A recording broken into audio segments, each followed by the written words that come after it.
اشاره هم بکنم به ایام شهادت دردانه اهل بیت فاطمه زهرا سلام الله علیها، صدیقه طاهره، که این روزها بنابر روایت 75 روز ایام شهادت اون بزرگوار امیرالمؤمنین، این روزها با دل شکسته، با سینه پر از غم، با عزیزه خود وداع می کند.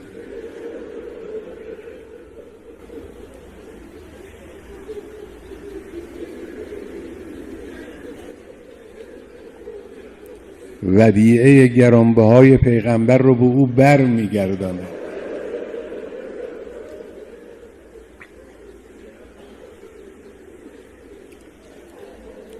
دل امیرالمؤمنین پر از غم است، اما اراده او و همت او مطلقاً کاستی نگرفته است. این درس برای من و شما.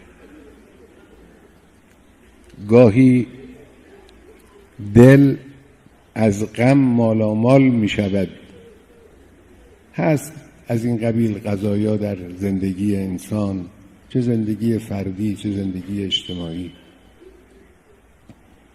اما عزم و اراده باید راسخ بماند، گام باید محکم برداشته بشود. غمهایی هست که کوهها رو میشکنه، انسان مؤمن رو نمیتوانه بشکنه. راه رو باید ادامه